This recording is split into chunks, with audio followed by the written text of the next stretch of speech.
नमस्कार दोस्तों, ये है भूत बंगला 76।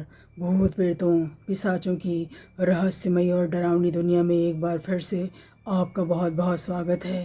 तो एक बार फिर से डरने के लिए और डर की आहट को नज़दीक से महसूस करने के लिए हमारे चैनल को प्लीज़ ज़्यादा से ज़्यादा लाइक करें, दोस्तों के साथ शेयर करें और चैनल को सब्सक्राइब ज़रूर कर लें और बेल बटन को ज़रूर प्रेस कर दें ताकि हमारे आने वाले सभी नोटिफिकेशंस आपको मिलते रहें। दोस्तों, बचपन से हम दादी या नानी की कही भूतिया कहानियाँ सुनते आए हैं। उनमें से कुछ कहानियाँ बिल्कुल सच्ची भी होती हैं, जैसे कि मेरी दादी ने मुझे बचपन में सुनाई थी, जो कि मेरे जहन में छप सी गई थी। तो वो आज वही सच्ची भूतिया कहानी मैं आज आप लोगों के साथ शेयर करना चाहती हूँ। उन्होंने अपने साथ घटी एक बिल्कुल सच्ची आप बीती मेरी मम्मी और मुझे सुनाई थी।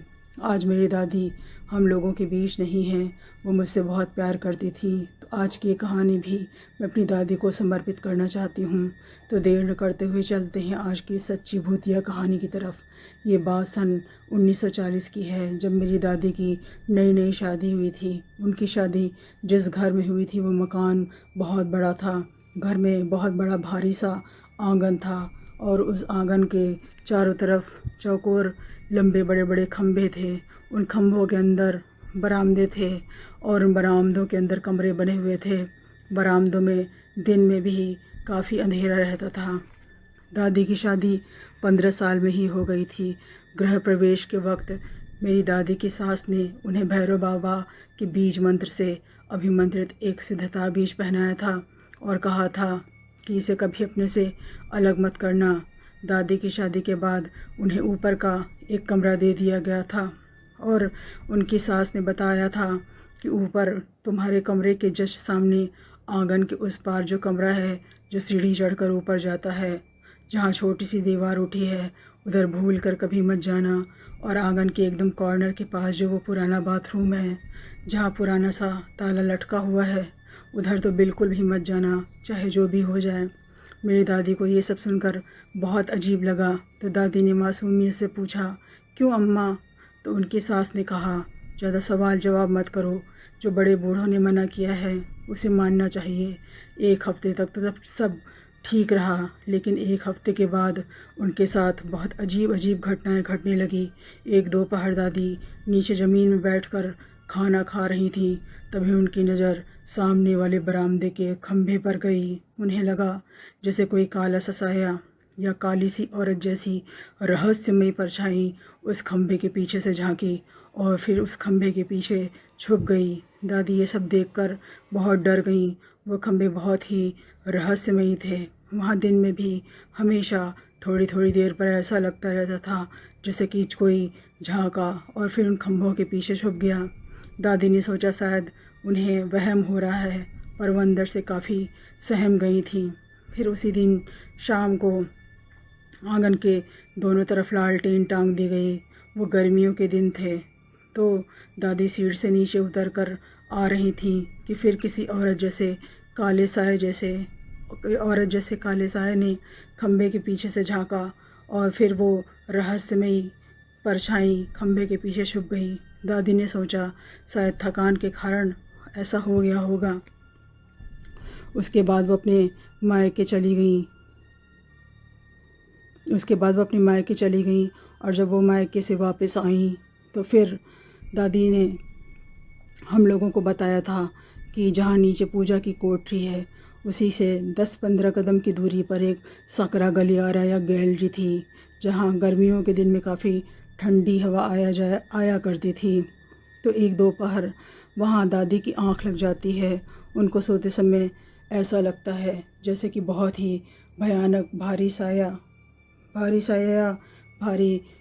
या काली परछाई जैसी औरत उनकी छाती पर बैठ करके उनके बाल खींच रही है और उनका दम तेज़ी से घुट रहा है और वो बहुत तेज़ चिल्लाती हैं। तो घर के सब लोग दौड़ करके उनके पास आ जाते हैं। तो दादी बताती हैं कि कोई भयानक काले साए जैसी औरत मेरे सीने पर बैठ करके मेरे बाल खींच रही थी। वो काली साए जैसी औरत मुझे मारना चाह रही थी। घर के सब लोग कुछ ऐसा जानते थे जो वो मेरी दादी को नहीं बता रहे थे। तो बस उनकी सास ने उनसे इतना पूछा कि जो तावीज़ मैंने तुम्हारे गले में पहनाया था वो कहाँ गया। तो दादी ने बताया कि वो तो नहाते वक्त कहीं मायके में गुम हो गया। तो उन्होंने दादी की सासू माँ ने उन्हें एक नया तावीज़ दिया। जब वो दोपहर में अपने कमरे में सो रही होती तो सपने में उन्हें वही कमरा दिखता जहाँ उनकी सास ने उन्हें जाने के लिए मना किया था। उन्हें ऐसा लगता जैसे कोई औरत तेज़ तेज़ चिल्ला रही हो ताकि कि मुझे छोड़ दो, मुझे छोड़ दो, मुझे मत मारो। जब वो जागती तो पसीना पसीना हो जाती। अक्सर दोपहर में जब वो अपने कमरे में सोती तो उनके कान के पास कोई ताली बजाता और कान में कहता उठो, पर कोई दिखाई नहीं देता। एक दिन दादी ऊपर रसोई में खाना बना रही थी। नीचे वाले हिस्से में पूजा कोठरी में उनकी सास हवन वगैरह किया करती थी। तो मेरी दादी खाना पका रही थी तो उनको ऐसा सुनाई दिया जैसे उनकी सास नीचे उन्हें बुला रही हो कि बहू पूजा के लिए आग ले आओ। जब दादी आग लेकर पहुंची तो उस समय उन्होंने कहा कि मैंने आग नहीं मंगाई, मैं तो अभी तुरंत पूजा के लिए बैठी हूँ। दादी को बहुत अजीब लगा कि सासू माँ ने आग नहीं मंगाई तो वो किसकी तेज़ आवाज़ थी जो मुझे आग लाने को बोल रही थी।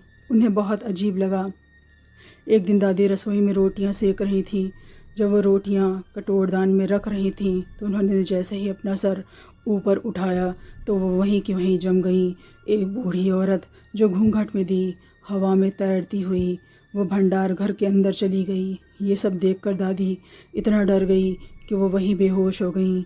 जब वो होश में आई तो उन्होंने अपनी सासू माँ को बताया कि उन्हें एक प्रेत औरत उड़ती हुई भंडार घर में उन्होंने एक प्रेत औरत को भंडार घर में जाते हुए देखा। तो दादी को ऐसा लगा कि उनकी सास उनसे कुछ छुपा रही हैं। उनकी सास ने बोला, कभी कभी थकान हो जाती है, जाओ आराम कर लो। इस घटना के 2 दिन बाद पता चलता है कि मेरी दादी प्रेग्नेंट हैं। उनकी सासू माँ उनसे जो कुछ भी छुपा रही थी वो सब बात वो मेरी दादी को बताना चाहती थी, लेकिन प्रेगनेंसी की हालत में वो इन राज की बातों को उन्हें नहीं बताया। अगर वो ऐसा करती तो दादी की हेल्थ पर बुरा असर पड़ता। उन्होंने तुरंत उन्हें अपने मायके भेजने के लिए सामान पैक करने को कहा। बस वो रोती जा रही थी और कह रही थी कि तुम वापस नहीं आओगी, डिलीवरी मायके में ही होगी, और ये गले का तावीज़ भूल कर भी मत उतारना, इसको खोना मत, क्योंकि मैंने दोबारा तुम्हारे लिए ताबीज़ बनवाया है। अचानक बाबा की तबीयत बहुत ज़्यादा ख़राब हो जाने के कारण न चाहते हुए भी मेरी दादी को आना पड़ा। जिस दिन वो ससुराल आई उसी रात काफ़ी पानी बरस रहा था।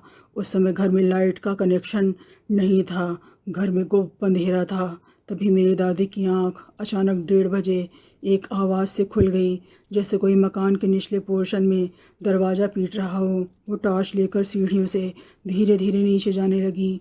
वो आवाज़ उसी पुराने बाथरूम से आ रही थी जहाँ एक पुराना ताला जड़ा हुआ था, उस पर कई लाल धागे बंधे हुए थे। दादी ने पूछा, काका कौन है अंदर? पर अंदर से किसी ने जवाब नहीं दिया।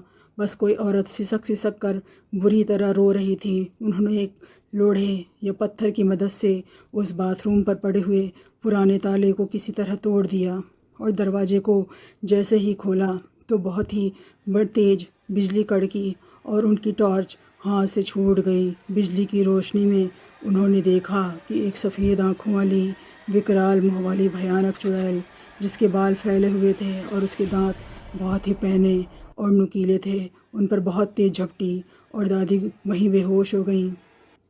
3-4 घंटे के बाद दादी को होश आया तो डर के कारण उनके मुंह से आवाज़ नहीं निकल पा रही थी। वो पूरी तरह से भीग गई थी और गिरने की वजह से उनके पेट पर चोट आ गई थी। किसी तरह उन्हें सुबह हॉस्पिटल के लिए ले जाया गया। भीगने की वजह से उन्हें काफ़ी तेज़ बुखार चढ़ाया था। भगवान की दया से चोट के रहते हुए भी उनके बच्चे को कोई नुकसान नहीं पहुंचा। उनकी तबीयत जब ठीक हो गई तो उन्होंने इस भूतिया घर में रहने से मना कर दिया और वो अपने मायके चली गई। वहीं मेरे पापा का जन्म हुआ। उसके बाद बाबा उन्हें लेने गए तो उन्होंने शर्त रखी कि वो इस भूतिया घर में नहीं रहेंगी। उन्होंने कहा कि तुम्हारे भूतिया घर में कुछ भूत और प्रेत आत्माएँ मुझे परेशान करती हैं। तो इस पर बाबा ने कहा कि वो हम लोगों को भी दिखती हैं। तो इस पर दादी ने कहा कि तुम लोग कैसे उस मकान में रहते हो, उस मकान में तो भूत रहते हैं। बाबा ने कहा कि हम जल्द ही घर खाली कर देंगे। मायके में ज़्यादा दिन रुकना दादी को अच्छा नहीं लग रहा था। इसी मजबूरी के चलते वो ससुराल वापस आ गईं। वो अपनी छोटी बहन को साथ ले आई थीं। दादी ने शर्त रखी कि वो 2 दिनों के अंदर ही उस घर को खाली कर देंगे, पर दादी अपने ससुराल आ गईं तो उनकी सास ने एक भैरव कवच पापा के गले में भी डाल दिया और कहा, बहू हमें माफ़ कर दो, हमारी वजह से तुम्हें इतनी तकलीफ़ हुई। उनकी सास अब उनसे कुछ छुपाना नहीं चाह रही थी। दादी की बहन जो उनके साथ आई थी उसने पापा की मालिश वगैरह करके पापा को सुला दिया। शाम को भी पापा बिल्कुल ठीक थे, लेकिन रात को जब सब लोग सामान पैक कर रहे थे तभी पापा अचानक तेज़ तेज़ रोने लगे और वो चुप होने का नाम ही नहीं ले रहे थे। तो पास में ही 1 किलोमीटर की दूरी पर एक डॉक्टर साहब रहते थे। उनको लेने के लिए बाबा चले जाते हैं। नीचे बहुत गर्मी थी और गर्मी की वजह से दादी ने छत पर गद्दा लगवाया था और दादी पापा को गोदी में लेकर के चुप करा रही थी कि एक बुढ़िया जिसके बाल सन जैसे सफ़ेद और बहुत लंबे थे और एक बहुत ही भयानक डरावनी चुड़ैल उन्हें दिखने लगती है।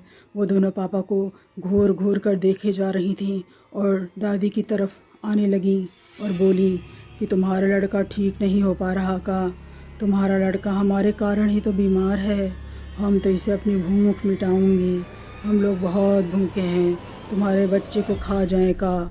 इतना कहकर वो दोनों चुड़ैलें गायब हो गईं। दादी डर के कारण बेहोश हो गईं। जब दादी होश में आई तो पापा की तबीयत और बिगड़ गई थी। वो दूध तक नहीं पी रहे थे। ऐसा लग रहा था कि पापा बचेंगे नहीं। दादी ने अचानक पापा के गले पर ध्यान दिया तो पापा के गले में तावीज़ था ही नहीं। वो तावीज़ मालिश करते वक्त दादी की बहन ने गले से हटा दिया था। तावीज़ ढूंढा गया तो वो मिल गया। तभी डॉक्टर साहब आ गए और उन्होंने पापा को दवा पिलाई और उसी समय दादी की सास ने पापा और दादी को घर से बाहर ले जाने के लिए बोला और ख़ुद भी चली गई और एक मंदिर में शरण ली। तब मेरी दादी की सासू माँ ने दादी को बताया कि वो काफ़ी दिनों से उनसे एक राज छुपा रही थीं जो कि चौंकाने वाला था। उन्होंने बताया कि वो बूढ़ी औरत का प्रेत सबको दिखता है। हम लोगों ने इस घर में काफ़ी पूजा पाठ कराया फिर भी वो दिखती है। मैंने जो ये भैरव बाबा का ताबीज़ तुम्हें और अपनी पोते को पहनाया है, ये एक सिद्ध महात्मा जी ने, जो कि हमारे कुल गुरु हैं, उन्होंने दिया है। गुरु जी ने पूजा पाठ कर इस घर को कीलित कर दिया, जिससे कि वो प्रेत सबको दिखाई तो पड़ती है लेकिन कुछ बिगाड़ नहीं पाएगी। गुरु जी ने इतने जतन के बाद भी उन दोनों प्रेतात्माओं को घर से नहीं हटा पाए, जबकि उनका पूजा पाठ कभी विफल नहीं होता। वो बूढ़ी औरत कोई और नहीं बल्कि तुम्हारी मरी हुई चचा सास हैं, जो कि घूंघट में दिखाई देती हैं, और वो चुड़ैल उनकी बेटी है, जो कि चुड़ैल योनि में चली गई है। महात्मा जी ने कहा था कि अमावस की रात या अमावस की तिथियों पर इन दोनों ही प्रेतात्माओं की शक्तियाँ ज़रूर बढ़ेंगी और वो अपना असर दिखा कर रहेंगी, चाहे कोई भी ताबीज़ कुछ भी कर लो, कोई भी ताबीज़ पहन लो। और उन्होंने ये भी कहा था कि अगर घर में कोई नई नवेली दुल्हन या गर्भवती औरत होगी तो उसे इन तिथियों पर वो प्रेतात्माएं परेशान करेंगी ही। ये सबको दिखेंगी, हम सबको, लेकिन ये चाहे कितना भी परेशान कर लें पर किसी की जान नहीं ले पाएंगी। इतना इंतज़ाम कर दिया है उन्होंने। गुरुजी ने एक बात ये भी कही थी कि ये बाथरूम का दरवाज़ा है, ये खुलना नहीं चाहिए, वरना उनकी बेटी की आत्मा निकल जाएगी और ये बड़ा पुश्तैनी मकान तो अब हमें छोड़ना ही पड़ेगा। इसलिए मैंने तुम्हें प्रेग्नेंट होते ही मायके भेज दिया था। इन दोनों प्रेतात्माओं ने जब भी तुम्हें परेशान किया तब वो अमावस या कृष्ण पक्ष की तिथियां थीं। तुम्हें बाथरूम का दरवाज़ा नहीं तोड़ना चाहिए था। अब वो चुड़ैल आज़ाद हो गई है। अब तो हम न चाह कर भी हमें इस मकान को छोड़ना ही पड़ेगा। उन्होंने सारी कहानी दादी को बताई। उन्होंने कहा कि तुम्हारे ससुर यानी कि मेरे पति के पिताजी ने 3 शादियां की थी। तुम्हारे ससुर रमाकांत के बड़े भाई शिवकांत ने भी 2 शादियां की थीं, जिनकी एक पत्नी से शशि कुमार और दूसरी पत्नी से एक बेटी थी। शशि कुमार की मां की मौत हो गई थी, तो शिवकांत बाबा ने सारी प्रॉपर्टी अपनी दूसरी पत्नी और बेटी के नाम कर दी। क्योंकि शशि कुमार गुंडा टाइप का आदमी था, अपने पिता को वो गालियां दिया करता था। तो शशिकांत इसी खाली मकान में, जहां आज हम लोग बंटवारे के बाद रह रहे हैं, अपनी सौतेली माँ और उनकी बेटी से प्रॉपर्टी ज़बरदस्ती हथियाने के लिए उन्हें हमारे इसी मकान में नज़रबंद करके रखा हुआ था। उन्हें न तो खाना दिया जाता था और न पानी। घर का मेन डोर बंद कर उनकी वो हैवान उनके छाती पर सिर लग करके और कूदता था। और उनकी बेटी की शादी की बात कहीं चल रही थी और उनकी बेटी को भी वो बाथरूम में बंद कर मुंह में कपड़ा ठूंस करके बंद कर जाता था। और उन दोनों लोगों को वहाँ बहुत तरह तरह से टॉर्चर किया जाता था। खाना पानी न मिलने से दोनों लोगों की वहाँ भूख प्यास से मौत हो गई। बंटवारा होने के बाद यही मकान तुम्हारे ससुर जी के हिस्से में आया, यहाँ हम लोग आ गए। लेकिन जब पूरी फैमिली ने उन दोनों के प्रेत को जब अपनी आँखों से देखा तो हमें अपनी आँखों पर विश्वास ही नहीं हुआ। महात्मा जी ने बहुत पूजा पाठ कराया पर कुछ न हुआ। उन दोनों ने मरते समय श्राप दिया था और अकाल और बहुत बुरी मौत होने के कारण वो इसी घर में भटकती हैं। वो दोनों प्रेत योनि में हैं। बाथरूम में उनकी बेटी की मौत के बाद वो गुरुजी ने बताया था कि वो चुड़ैल की योनि में है और उस बाथरूम को बहुत पूजा पाठ करके बंद करवा दिया गया था। महात्मा जी ने उस सीढ़ी वाले कमरे के भी सामने दीवार उठवाने को कहा था और तब वो घर रहने लायक बना दिया गया। और कोई मकान न होने के कारण हमारा यहाँ रहना हमारी मजबूरी बन गया। मेरे पर बाबा ने परिवार सहित उस मकान को छोड़ दिया। कुछ दिन पूरा परिवार धर्मशाला में रहा। इसके बाद कुछ ज़मीनों को बेचकर एक नया मकान ठोक पीट करके ख़रीदा गया ताकि इसमें किसी प्रकार की कोई प्रेत बाधा न हो। लोग अक्सर कहा करते हैं कि पूजा के पाठ के बाद ऐसी नकारात्मक शक्तियाँ या भूत प्रेत घर छोड़कर चले जाते हैं या भाग जाते हैं, पर इतनी पूजा पाठ के बाद भी आज भी उन दोनों के प्रेत घर में दिखाई पड़ते हैं। पता नहीं क्यों, इसका उत्तर किसी के पास नहीं। ये चीज़ आज भी रहस्य बनी हुई है। कुछ शक्तियाँ इतनी ताकतवर होती हैं कि बड़े से बड़ा तांत्रिक या गुरु भी उसे नहीं हटा पाते। आज भी उनकी चचिया सास के प्रेत को रात में उड़ते हुए या घूंघट में टहलते हुए उस कमरे की छत पर लोग देखने का दावा करते हैं जहाँ उन्हें टॉर्चर किया जाता था। तो दोस्तों, आज की ये बिल्कुल सच्ची भूतिया कहानी आपको पसंद अगर आई हो तो अपने दोस्तों के साथ शेयर करें, लाइक करें और चैनल को सब्सक्राइब करें। तो मिलते हैं एक नई कहानी के साथ। अपना ख्याल रखें। नमस्कार।